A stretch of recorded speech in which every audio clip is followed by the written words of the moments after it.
네, 여러분 안녕하세요. 반갑습니다. 네, 지금은 캔사스시티로 몇 시까?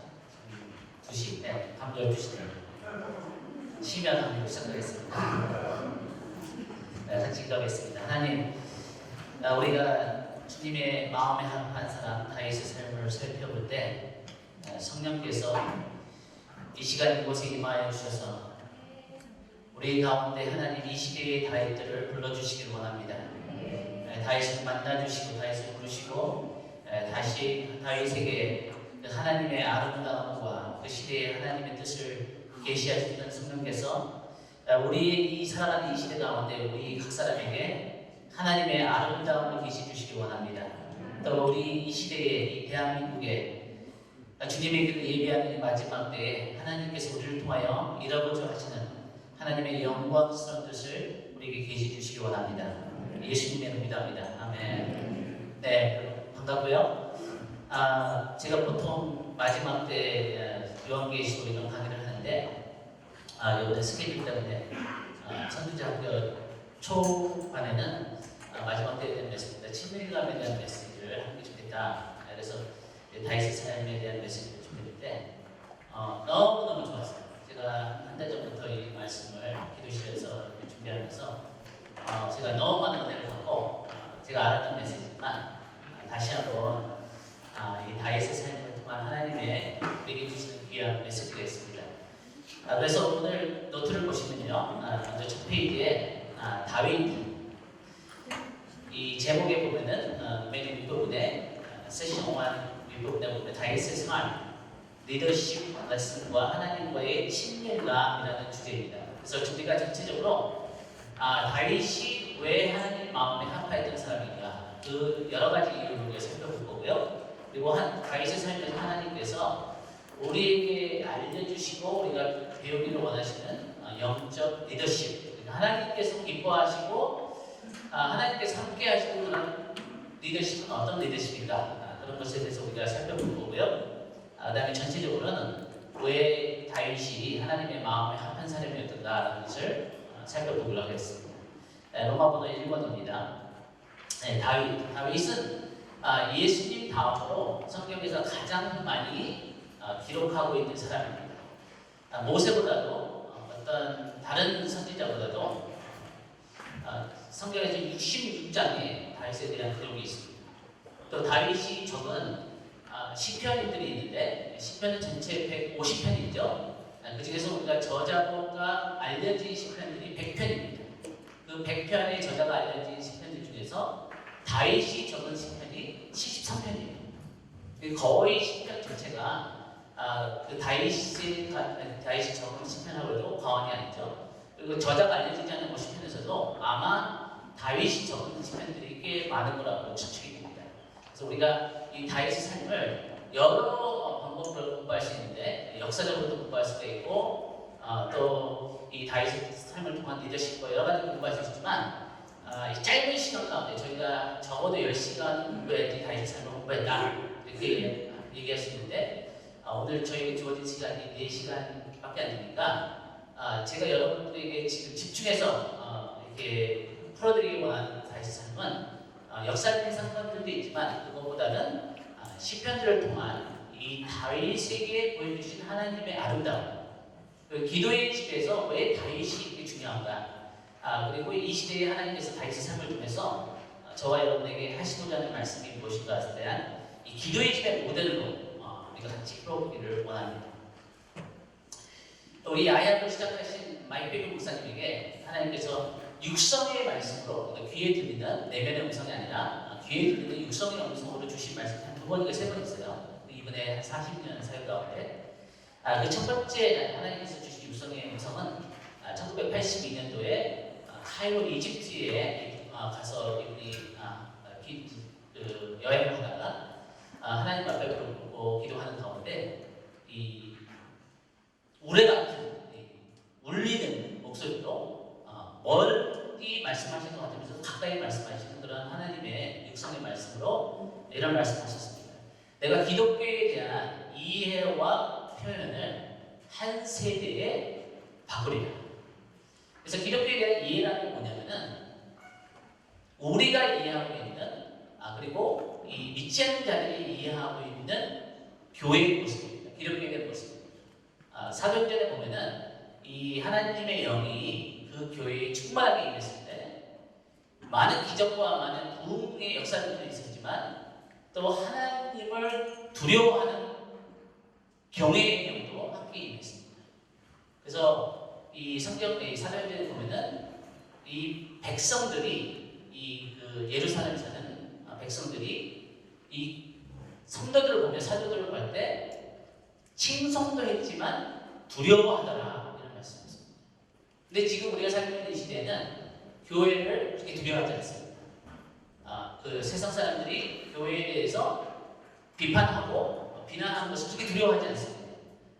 그러나 하나님께서 시대 가운데 기독교에 대한 이해를 바꾸시는 때가 있을 것인데, 그리고 표현이라는 것은 뭐냐면 기독교에 대한 표현은 이 하나님께서 교회를 통해서 나타내실 능력과 영광입니다. 그래서 이 하나님의 영광이 교회에 다시 회복되고 충만한 영광이 회복되고 그래서 하나님의 능력이 나타날 때 이 기독교에 대한 이해와 표현이 바뀐다는 거죠.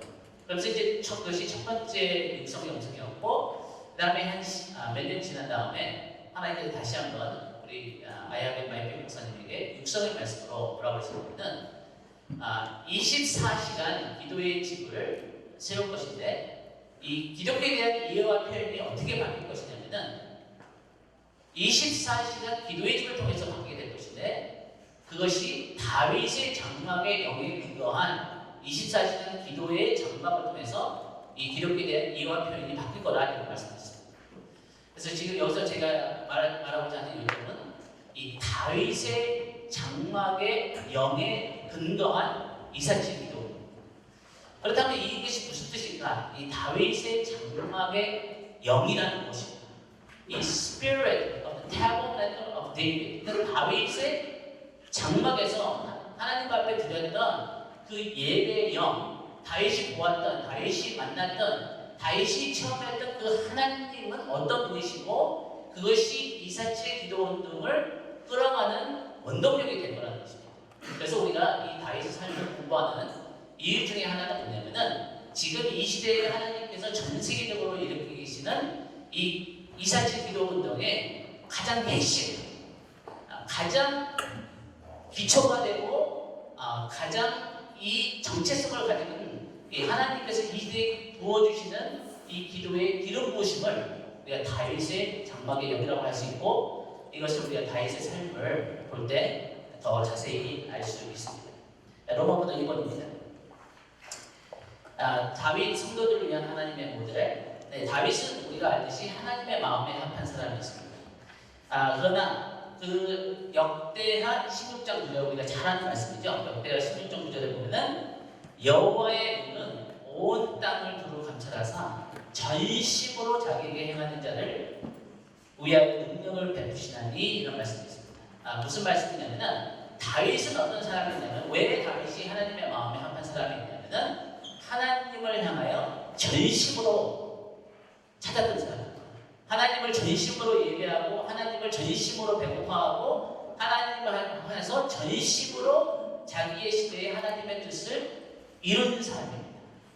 그래서 저희가 믿는 것은 이 역대하 16장 9절에 보니까 이 역대하 16장 9절은 다윗이 죽은 한 100년 후에 기록된 내용입니다. 그러니까 다윗의 시대만이 아니라 100년이 지난 이 역대하의 시대 가운데서도 여호와의 눈이, 하나님의 눈이 온 땅을 두루 살피시면서 어떤 사람을 찾고 계신데, 이 다윗을 하나님께서 그 다윗의 시대에 찾으셨던 것처럼 이 100년이 지난 이 역대하의 시대 가운데서도 하나님은 그 시대에 다윗을 찾고 계시다는 거예요. 다른 말로 하면은 오늘날도 하나님은 다윗을 찾고 계시다는 것입니다.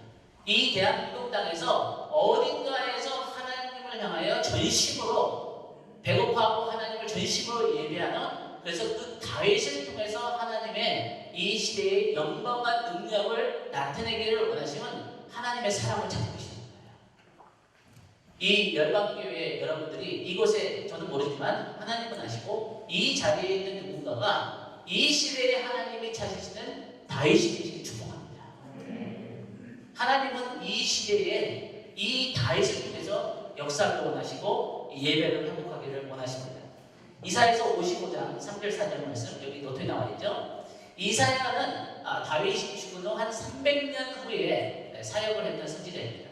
그러니까 역대하는 100년 후라면은 이사야는 한 300년 후인데 이때도 하나님께서 뭐라고 말씀하시냐면 너희는 귀를 기울이고 성경에서 하나님의 말씀은 우리가 모든 걸 기울여야 되지만 귀를 기울이라 들으라 이렇게 말씀하시는 것이 중요하다는 것입니다. 이것을 놓치면 안 된다는 거죠. 그래서 하나님께서 귀를 기울이라 내게로 나와 들으라 그리하면 너의 영혼이 살리라. 내가 너희를 위하여 영원한 언약을 맺으리니 곧 다윗에게 허락한 확실한 은혜니라.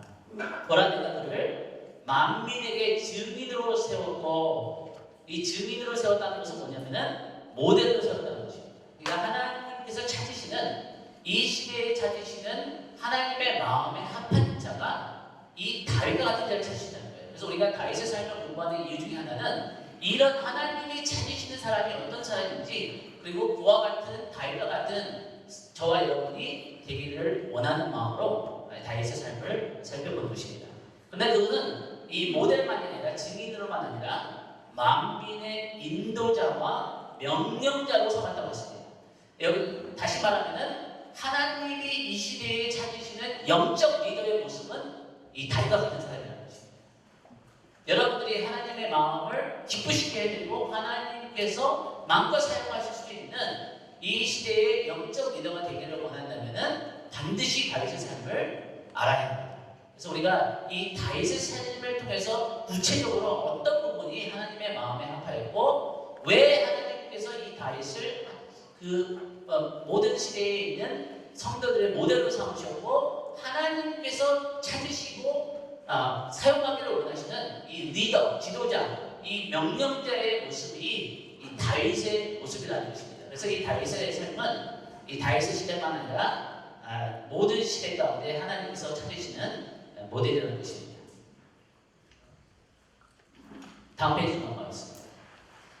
스케줄을 좀 말씀드리면요. 저희가 시간이 제한되기 때문에 첫 시간에는 우리 다윗의 삶에 대한 배경 얘기를 좀 하고 그 다음에 다윗의 삶에는 5가지 시즌이 있습니다. 여러분이 두 번째 페이지에 B번을 보면은 A, B 다윗의 삶은 다윗이 살았던 5가지 도시가 있었습니다. 베들레헴에 있었고 베들레헴에서 태어나서 한 17살까지 다윗이 자랐죠. 그 다음에 두 번째 도시는 기브아입니다. 기브아는 사울 왕의 수도였습니다. 그곳에서 다윗이 한 6년을 삽니다. 그래서 한 23살까지 다윗이 기브아에 있었고 그 다음에 세 번째 도시는 아둘람입니다. 이것은 광야고 동굴이었고 역경의 시간이었습니다. 그곳에서 다윗이 약 17년 정도 그렇게 한 다음에 7년 정도 17년이나 7년 그 다음에 30살 때 다윗이 이제 헤브론으로 가서 첫 번째 왕의 기름 부음을 받습니다.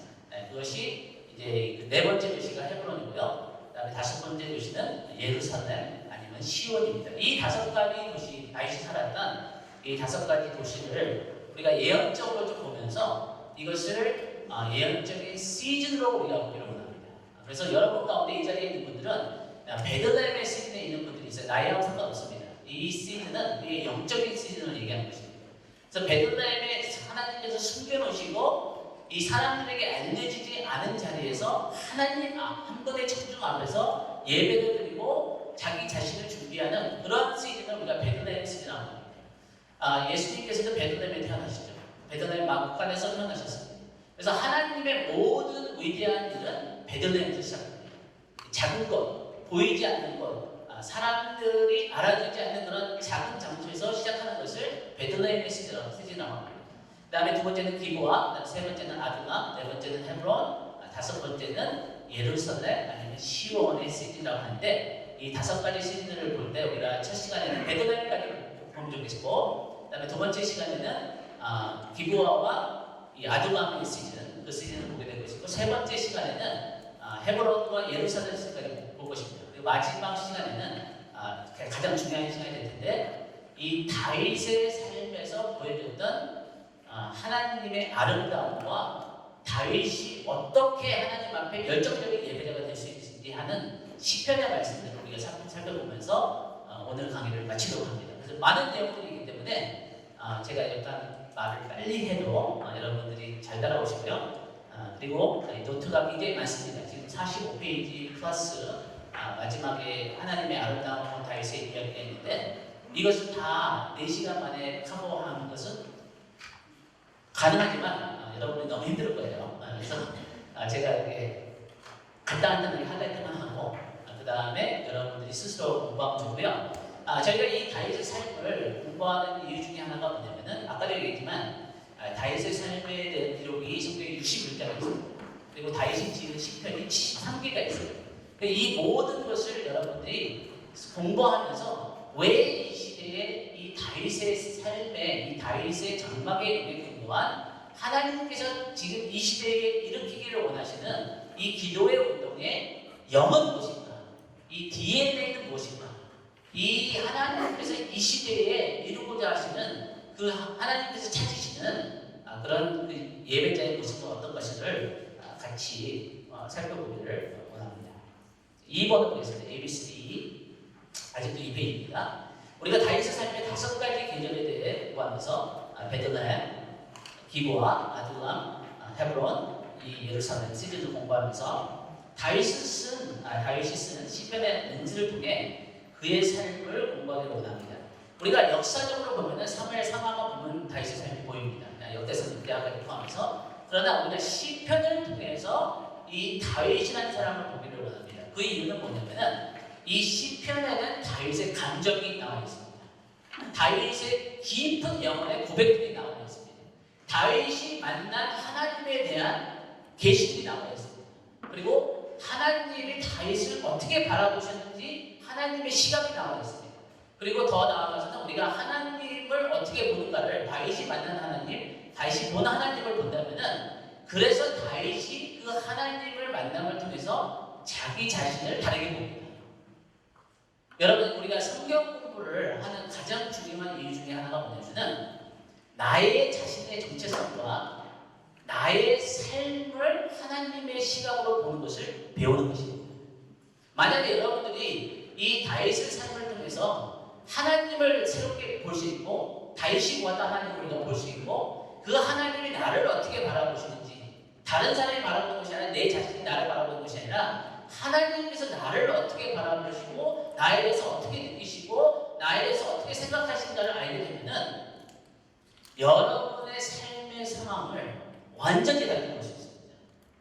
그렇게 되면은 여러분의 삶을 하나님께서 보시는 시각으로 보게 되면서 전혀 다른 삶의 이 가치관과 이 삶의 시각을 가지고 하나님을 기쁘시게 할 수 있는 하나님의 마음에 합한 사람이 될 수 있다는 것입니다. 네, 3페이지가 있습니다. 약간 빨리 가죠. C번을 보겠습니다. 다윗의 심령 아니면 감정을 통한 레슨, 하나님과의 친밀감을 통한 새로운 패러다임 아니면 시각을 통해서 우리는 특히 시편을 통해 다윗이 보았던, 다윗이 체험했던, 그리고 다윗이 느꼈던, 그리고 다윗이 보았던 그것을 우리가 배우기를 원합니다. 1번, 다윗이 보았던 하나님의 마음은 하나님의 아름다움과 애정에 대한 것입니다. 네, 이것에 대해서 우리가 더 나중에 마지막 4번째 세션에 자세히 살펴볼 것이지만 다윗은 역사상 가장 뛰어난 하나님의 감정을 알았던 신학자예요. 여러분, 이것이 왜 감정을 제가 이렇게 강조하냐면은 여러분, 우리가 하나님을 체험하지 않으면은 이 신학 자체도 신학이 뭐예요? 하나님에 대한 학문이잖아요. 하나님에 대한 지식입니다. 그런데 이것을 오늘날의 신학계들의 문제가 무엇이고 오늘날의 이 신학의 문제는 무엇이냐면은 하나님을 체험하지 못한 사람들이 하나님에 대해서 설명하려는 것이 문제입니다. 여러분, 하나님을 체험하지 못하고 하나님을 설명하려면은 그것이 이론밖에 안 돼요. 다른 말로 하는 것은 생명이 없다는 것입니다. 나의 삶을 전혀 변화시키지 못한다는 거예요. 그런데 다윗은 하나님을 체험한 사람입니다. 하나님을 만난 사람입니다. 그리고 그 하나님을 만남으로써 자기 삶이 변한 사람이에요. 2번, 하나님의 시각으로 자신을 다윗은 보았습니다. 하나님의 눈앞에서 다윗은 자기의 연약함 가운데서도 자기의 그 죄를 지면서 넘어진 가운데서도 하나님께서 자기를 얼마나 기뻐하시고 즐거워하시는지를 체험적으로 알았던 사람입니다. 그렇기 때문에 자기 자신의 정체성을 완전히 다르게 만든 거예요. 그렇기 때문에 그 다윗은 평생 하나님을 향하여 계속 배고파하고 목말라하고 사슴이 시냇물을 찾듯이 어떤 대가를 치르더라도 그 하나님의 전을 떠나고 싶지 않고 그 하나님의 전에 있는 하루와 다른 곳에 있는 천년보다 낫고 하나님의 전에 움직이로 있는 것이 궁정에서 사는 어떤 사람의 삶보다 낫다고 고백할 수 있었던 것입니다. 이것은 이론이 아니었어요. 이것은 다윗에게는 실제였습니다. 다윗에게는 이것이 깊은 영혼의 고백이었고 그 삶의 강한 갈망이었습니다. 3번 하나님의 시각으로 다른 사람을 바라본 다윗의 시각. 우리가 하나님의 시각을 통해서 나 자신을 보게 되면은 그 다음에 바뀌는 것이 뭐냐면은 내 주변에 있는 사람들을 하나님의 시각을 통해 볼 수 있습니다. 그들에게 예언적으로 그들의 지금 있는 모습을 가지고 그 사람의 삶을 다 평가하는 것이 아니라 하나님께서 10년, 20년, 30년 후에 이 사람을 어떻게 변화하실 것 같으면 그 예언의 시각으로 하나님의 시각으로 지금 이 시간에 우리가 그 사람을 바라볼 수 있고 그 안에 있는 잠재력을 홀링아웃 할 수 있는 거예요. 여러분 리더십을 뭔지 아십니까? 이 교회에 많은 리더들이 있고 많은 지도자들이 있고 또 여러분이 사회에 나가서 지도자가 될 텐데 진정한 리더는 뭐냐면은 우리 주변에 있는 사람 안에 있는 하나님이 보시는 그 잠재력을 끌어낼 수 있는 거예요. 그 사람 안에 있는 자기 자신도 모르고 있고 아직 이 작은 모습이고 아직 꽃을 피우지 못했고 어떤 성숙한 모습이 아닐지라도 그 안에 실제로 입구에 있는 하나님이 숨겨놓은 그 잠재력, 그 사람 안에 있는 콜링, 그 사람 안에 있는 하나님의 그 부르심을 예언적으로 콜링해 줄 수 있는 사람이 진정한 리더입니다.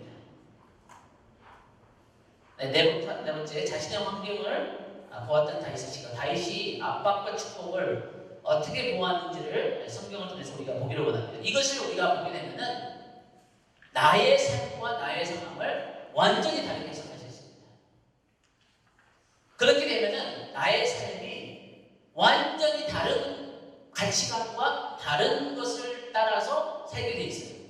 나중에 더 자세한 설명을 하겠습니다. D번 반복합니다. 우리가 성경을 공부의 가장 큰 유익은 하나님의 마음과 시각을 아는 것이다. 우리의 삶을 하나님의 시각으로 이해할 때 우리는 우리의 삶에서 역사하시는 하나님의 뜻에 동의하고 깊게 협력할 수 있습니다. 이것이 이제 요점입니다. 우리가 왜 하나님의 시각을 알아야 되냐면은 하나님의 뜻과 동의하게 될 때 하나님의 뜻이 우리 삶에 이루어지는 거거든요. 근데 많은 사람들이 하나님의 뜻을 너무 오해하기 때문에 너무 하나님의 뜻과 이해를 못하기 때문에 동의하지 못하는 삶을 살기 때문에 자기의 삶을 향한 하나님의 뜻을 부분적으로는 이루지만 충만하게 온전한 하나님의 뜻을 이루지 못하고 살아가는 사람이 너무 많은 것이 오늘날의 비극입니다. 4페이지. 먼저 다윗의 삶을 다윗이 성경에 이제 사무엘상에 나오기 전에 우리가 잘 아는 사울 왕이 있었죠. 그 시대의 영적 배경과 사울과 다윗을 아주 짧게 우리가 비교해 보면서 왜 다윗이 하나님의 마음에 합한 사람인지를 보기를 원합니다. 여러분, 왜 다윗이 하나님의 마음에 합한 사람인 것 같아요? 우리 너무 잘 알고 너무 많이 들었던 얘기입니다. 다윗 하나님의 마음에 합한 사람이었다. 그런데 구체적으로 어떤 다윗의 삶의 모습이 하나님의 마음을 그렇게 기쁘게 해드립니다. 어떤 부분이 그렇게 하나님의 마음에 합하였을까요? 그것을 우리가 구체적으로 보기를 원합니다. 여기 보니까 사울과 다윗을 비교를 하고 있습니다. 여러분 나중에 우리가 말씀을 보겠지만 어쩌면 사울에게도 하나님께서 이스라엘의 영원한 왕으로 부르심이 있었습니다. 다시 반복하겠습니다. 다윗만 아니라 사울에게도 하나님께서 그가 하나님 앞에 온전히 행하였다면 이스라엘의 나라를 영원히 섬기게 주실 거예요. 성경에 이것이 나옵니다. 그런데 다윗과 사울의 크게 다른 점이 뭐냐는 것을 것을 우리가 지금 보기를 원합니다. 역대상 10장 여기 노트에 나오죠. 사울이 죽은 것은 여호와께 범죄하였기 때문이다. 어떤 죄를 졌죠? 그가 여호와의 말씀을 지키지 아니하고 또 신접한 자에게 가르치기를 청하고 여호와께 묻지 아니하였으므로 여호와께서 그를 죽이시고 그 나라를 이새의 아들 다윗에게 넘겨주셨더라. 여기서 밑줄 치시기를 원합니다. 동그라미 치시기를 원하는 부분이 뭐냐면은 여호와의 말씀을 지키지 아니하고. 비번을 가겠습니다. 길갈에서 사울의 죄는 하나님의 말씀에 불순종하고 제사장의 역할을 하게 됩니다. 우리가 잘 아는 사건이죠. 사무엘상 13장에 나오는 사건입니다. 이 사무엘상 13장에 여기에 보니까 이 노트에서 이 13장 2절에서 14절 구절이 지금 안 나와 있는데 밑에서부터 하나 둘셋넷 다섯 번째 줄 밑에서부터 다섯 번째 줄에 뭐라고 하냐면 여호와께서 왕에게 내리신 명령을 지키지 아니하였다. 다시 반복하죠. 지금 사울의 가장 큰 죄는 무엇이었냐면은 하나님의 말씀을 지키지 아니한 것입니다. 하나님의 명령에 순종하지 아니한 것이었어요. 그래서 그리하였더라면 만약에 하나님의 말씀을 지켰더라면은 여호와께서 이스라엘에 위해 왕의 나라를 뭐라고요? 영원히 세우셨을 것이거늘. 지금은 왕의 나라를 기르지 못할 것이라 여호와께서 왕에게 명령하신 바를 왕이 지키지 아니하였으므로 여호와께서 그의 마음에 맞는 하나님의 마음에 합한. 왜 다윗이 하나님의 마음에 합한 사람이었는지 여기 나옵니다. 여러분, 다윗이 하나님의 마음에 합한 첫 번째 이유는 하나님의 말씀을 지켜라. 이사야서 66장 2절 적으세요. 이사야서 66장 2절. 이사야서 66장 2절에 보면은 하나님께서 가까이 하는 사람, 하나님께서 은혜를 주는 사람, 하나님의 마음에 합한 사람이 어떤 사람인 것을 분명히 말씀하고 있습니다. 저희 아야의 예언의 역사를 보면은 폴 켄이라는 분이 나옵니다. 지금은 돌아가셨는데 이 폴 켄이라는 분이 이 시대의 사무엘 같은 분이에요. 진짜 하나님의 특별한 은혜를 주셔가지고 태어날 때부터 초자기로 태어나고 천사가 나타나고 그 다음에 하나님께서 엄청난 예언의 은사를 주셔가지고 처음에 만난 수천 명이 있는 집회에서 수천 명의 이름들을 부르고 그들의 주소를 대고 그 사람의 이름을 대고 그 다음에 그 자리에서 치유를 선포하면 그 자리에서 낫고 하는 그런 기적의 사람이 있는데 이분이 1960년도 70년도에 미국에서 가장 큰 그런 집회를 하는 분이었습니다. 그때는 이제 천막을 치고 한 10,000명 정도 모이는 그런 집회를 할 때였는데 근데 그때 이제 치유 집회를 하는 사람들이 기름 부으심을 받으면 많은 사람들이 이제 변제되잖아요. 그래서 그때도 많은 사람이 넘어지고 돈에 여자에 이렇게 넘어지고 있었는데 그때 이제 폴케인이 하나님 앞에 기도를 하며 너무 마음을 많이 아파했을 때 하나님께서 말씀해 주십니다. 너가 지금 이 모든 사역을 내려놓을 수 있다면은 나중에 너가 다윗과 같은 사람 앞에 서는 것을 네가 보게 되리라 이런 말씀을 주세요. 그래서 이 폴케인이 거의 20년을 이 사역을 내려놓습니다. 거의 숨어서 지내요. 사역을 집회 같은 걸 아주 그냥 최소한만 하고 거의 잊혀진 사람으로 삽니다. 근데 어느 날 하나님께서 이 폴케인에게 이제 그 하나님께서 만나게 해주신 그 사람을 만날 때가 됐다고 말씀하셨어요. 그래서 이 폴케인이 한국도 왔었고 전 세계에 있는 그 리더들을 만나러 가요. 그러면 이제 사무엘이 이 사람들 앞에 섰을 때 다윗의 형제들 앞에 섰을 때 이 사람은 아니다, 이 사람은 아니다. 이런 나중에 이제 다윗만 그러잖아요. 그래서 이제 여러 이제 전 세계로 유명한 그런 목사님들 그런 분들을 만날 때 그 사람들 앞에 서면은 하나님 말씀이 이 사람이 아니다. 폴케인이 생각하더니 이 사람은 진짜 하나님의 마음에 합한 사람, 이 시대 다윗이라고 생각했는데 아니라고 합니다. 그러다 나중에 마지막으로 누구 앞에 서냐면은 존 윌버라는 분 앞에 섭니다. 이분이 빈야드를 창시하신 분인데, 근데 이 존 윌버는 이 외모적으로 봤을 때 전혀 이렇게 매력적이지 않아요. 이게 뚱뚱하기도 하고 굉장히 착한 아저씨 같은 그런 스타일이에요. 근데 그 존 윌버 앞에 섰을 때 하나님께서 이 폴케인에게 이 사람이 내 마음에 합한 자라고 말씀하십니다. 그래서 폴케인이 너무 이해가 안 돼서 인간적으로 너무 이해가 안 돼서 하나님 앞에 물어요. 하나님 왜 이 존 윌버가 그 다른 사람들도 굉장히 제가 볼 때는 너무나 훌륭하고 너무나 하나님께서 사랑하시는 분들인데 왜 사람입니까? 이 질문합니다. 그때 하나님께서 주신 말씀이 이사야서 66장 2절입니다. 같이 찾아서 잠깐 읽어보겠습니다. 이사야서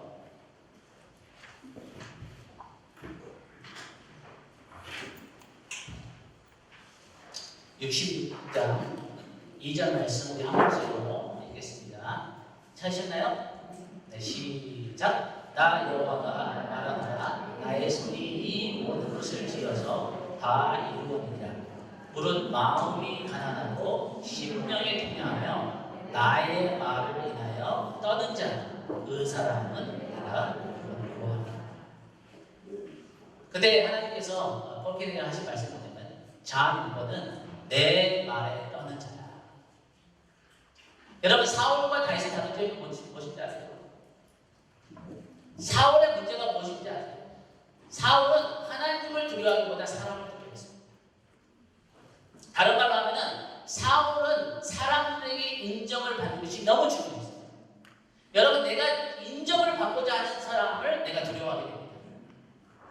근데 다윗은 반대로 사람에게 인정받는 것도 중요했지만 그보다 더 중요한 것이 뭐냐면 하나님께 인정을 받는 것이었어요. 여러분이 시편을 자세히 공부해보세요. 시편 119편을 공부해보면 다윗이 얼마나 하나님의 말씀을 사랑하고 하나님의 말씀과 율법과 그 하나님의 그 계명을 즐거워하고 그것을 지키고 목숨을 다하고 뜻을 다해서 그 하나님의 말씀 앞에 떤 사람이었는지를 우리가 알게 됩니다. 여러분 우리가 추상적으로 생각해요. 다윗은 그냥 예배드린 자이고 하나님을 너무 사모하는 자이고 그래서 하나님 마음에 합한 자입니다. 물론 그것도 맞습니다. 그러나 여러분 첫 번째 다윗이 왜 하나님의 마음에 합한 사람이냐면은 하나님의 살아계신 하나님의 말씀에 떠는 자예요. 그 하나님을 경외하는 사람이었습니다.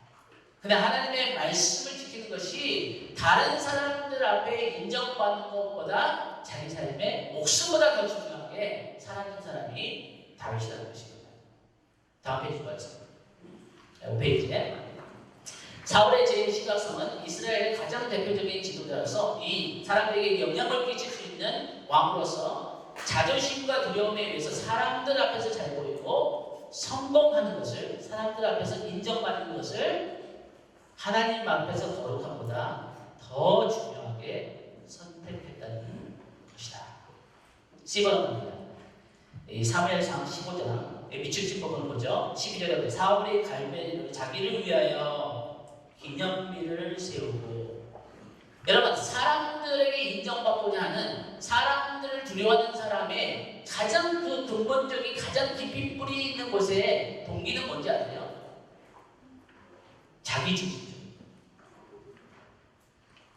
자기중심적이고 자기를 나타내고 싶고 자기에게 인정받고 싶기 때문에 사람들을 두려워하는 거예요. 사람들에게 인정받고 싶은 거예요. 이것을 우리가 말씀이 더 자세히 나옵니다. 24절 보세요. 사울이 사무엘에게 이르되 내가 범죄하였나이다. 내가 여호와의 명령과 당신의 말씀을 어긴 이유는 내가 백성을 두려워하여 그들의 말을 청종하였습니다.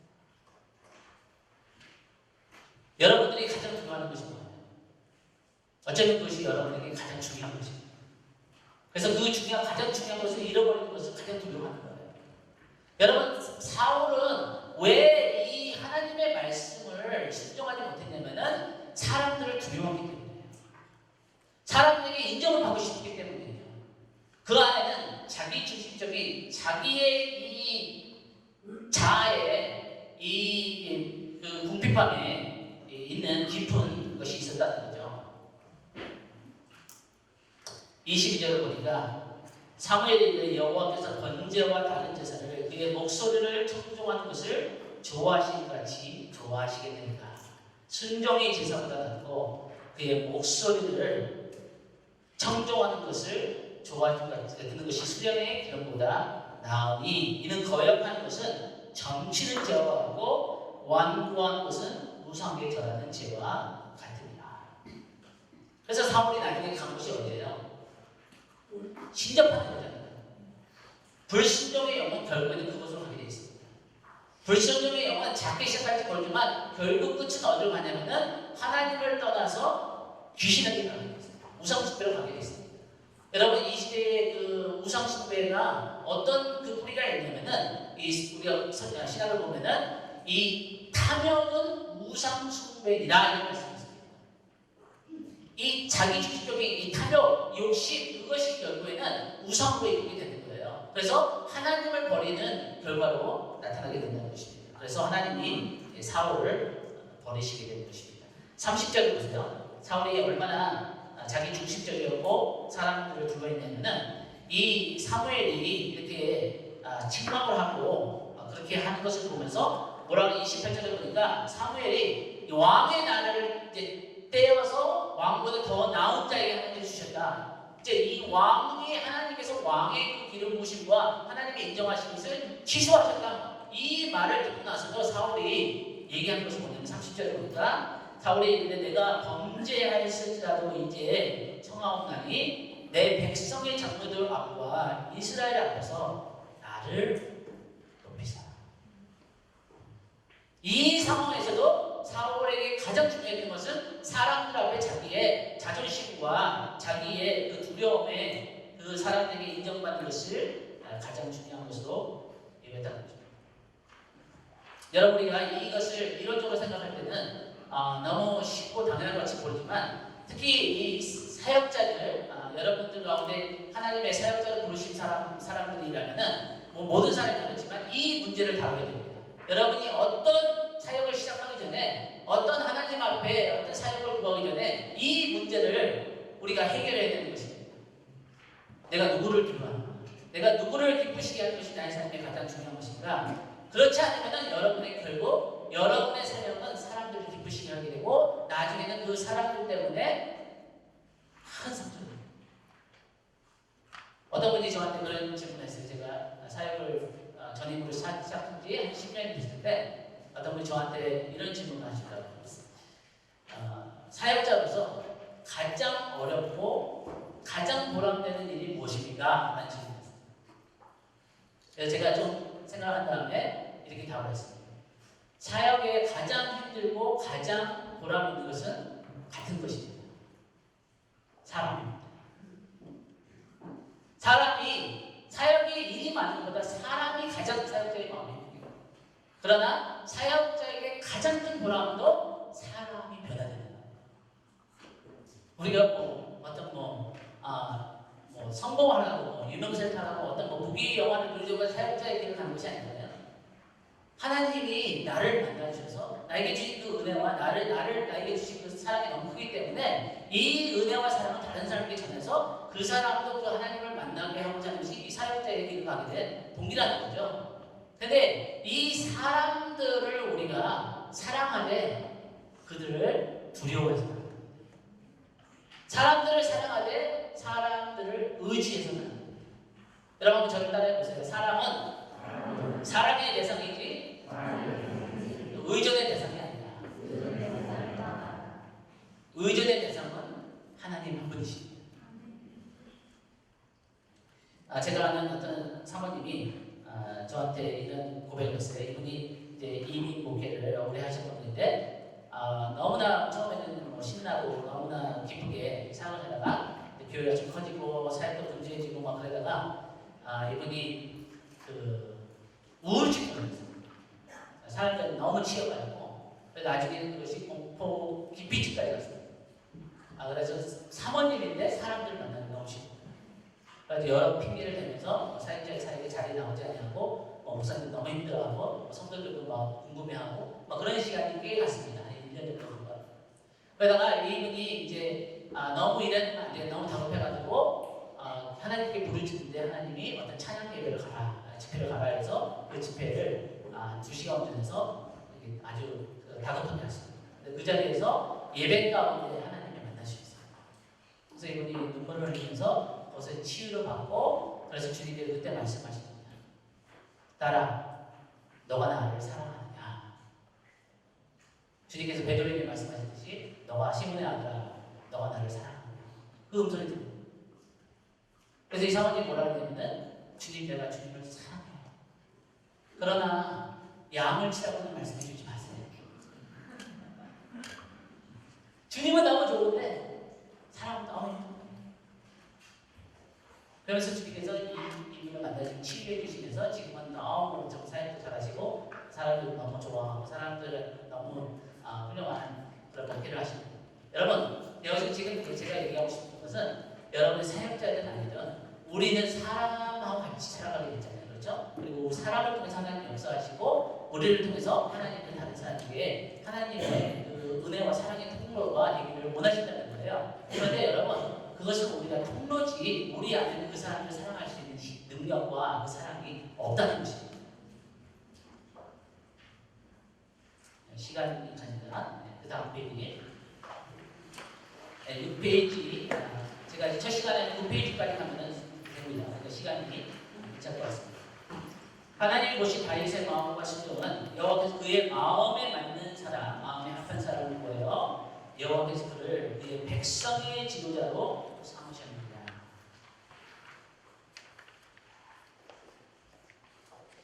첫 번째, 왜 다윗이 하나님의 마음에 합한 사람이었는지 로마서는 7번입니다. 6페이지에 1번에 보니까 다시 얘기했지만 하나님의 말씀에 100% 순종하고자 하는 의지가 있었어요. 다윗에게는 이것이 분명합니다. 이것을 우리가 어떻게 할 수 있냐면은 여러분의 노트에 21페이지 좀 가보세요.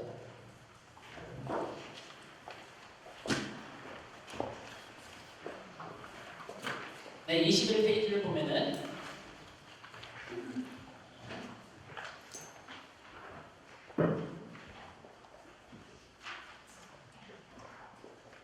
네, 21페이지 아니면 20페이지가 될 텐데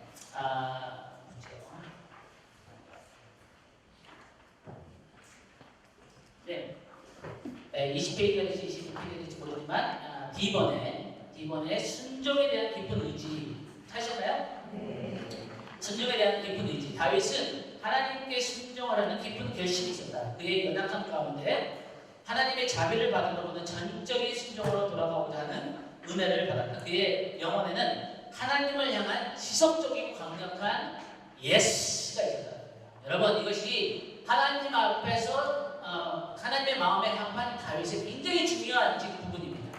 여러분 우리가 연약함 가운데서도 우리의 넘어짐 가운데서도 우리의 수치 가운데서도 우리가 하나님을 다윗이 본 하나님을 볼 수 있다면 우리는 하나님께로부터 도망가는 것이 아니라 그 연약함 가운데서 하나님 앞으로 나갈 수 있습니다. 그럴 때 우리가 하나님의 말씀을 순종하려는 강한 의지를 받을 수 있습니다. 시편 40편 8절에 여기 노트에 나오는 거 보니까 나의 하나님은 내가 주의 뜻 행하기를 즐기오니 주의 법이 주의 율법이 주의 계명이 주의 말씀이 나의 심중에 있나이다. 이것이 다윗이 지은 시편입니다. 시편 40편. 그 다음에 21페이지 가니까 다윗은 사도행전 13장에 보니까 다윗은 자기의 시대에 당시에 하나님의 뜻을 하나님의 말씀을 따라 섬기다가 자기의 뜻이 아니라 하나님의 뜻을 섬기다가 잠들어 그 조상들과 함께 묻히고 역대하 7장에 보니까 솔로몬에게 하나님 말씀하시면서 만일 내가 내 앞에서 행하기를 내 아버지 다윗이 행한 것 같이 다윗이 어떻게 행했길래 하나님이 솔로몬에게 너가 너의 아버지가 한 것처럼만 한다면은 내가 네게 명령한 모든 것을 행하여 내가 네게 명령한 모든 것을 행하여 미치시오. 다윗은 하나님께서 그에게 명령하신 모든 것을 행하죠. 지금 여기서 강조하는 것은 뭐냐면 다윗은 하나님의 말씀에 순종하려는 깊은 의지가 있었다는 것입니다. 이것이 다윗이 하나님의 마음에 합한 사람이었던 가장 큰 이유 중에 하나인 것이죠. 열왕기상 보니까 그러나 내가 택한 내 종 다윗이 내 명령과 내 법도를 지켰으므로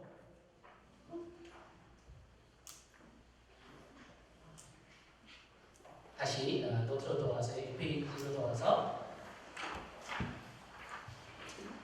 7페이지로 가겠습니다. 네, 베드레헴 시즌. 여기 보니까 7페이지에 5가지 시즌이 나오죠. 아까 몇 번 얘기했습니다. 그래서 로마서는 9번에 보니까 첫 번째 시즌은 출생부터 17살까지의 베들레헴 시즌입니다. 이 베들레헴 시즌은 아까도 얘기했지만 사람들이 보이지 않는 곳에서 하나님 한 분 앞에서 충성하는 것을 배우는 시기입니다. 그리고 작은 시작에 하나님 앞에 충성하는 시기입니다. 베들레헴 사무엘상 16장에 나오고요. 약 17살, 16살, 17살까지 다윗은 처음으로 왕으로 기름 부음을 받은 곳이 베들레헴입니다. 다윗이 자기 삶에 3번 기름 부음을 받습니다. 첫 번째는 베들레헴이고, 두 번째는 헤브론이고, 세 번째는 예루살렘. 이 다윗이 첫 번째 기름 부으심을 사무엘에게 받은 곳이 이 베들레헴이죠. 그리고 이 다윗은 어렸을 때 우리가 잘 알듯이 목동의 역할을 했습니다. 우리가 잘 알듯이 이 목동이라는 것은 얘기하면은 가장 낮은 신분 중에 하나이고 많은 사람들이 하기를 원하지 않는 일이었습니다. 그러나 이 세계 가면서 그 일이 다윗에게 맡겨졌고, 그래서 다윗은 다른 목동처럼 하루 종일 딱딱한 바위 위에 서 있어야 했으며 뜨거운 태양볕 아래에서 그의 유일한 동물이 양떼와 함께 있어야 했다. 그의 삶은 아무도 하기를 원치 않는 시시한 일들로 가득했다. 여러분, 우리의 삶에 거의 모든 부분은요 무료하고 시시한 일들로 가득 차 있습니다. 제가 사람들 앞에서 강의하는 일이 저의 그 사역의 10분의 1만 우리의 삶에 사람들 앞에 나서는 일들은 그렇게 많지 않아요. 그런데 하나님의 눈은 우리가 사람들 앞에 나설 때보다 보이지 않는 곳에서, 여러분 하나님을 경외하는 것이 뭔지 보시죠. 하나님을 경외함을 한마디로 쉽게 요약하면 이것입니다. 그 하나님이 나를 보고 계시고 내가 그분이 보는 앞에서 어떻게 행하는 것을 그 행하는 것에는 결과가 있다. 그것이 하나님의 경외함.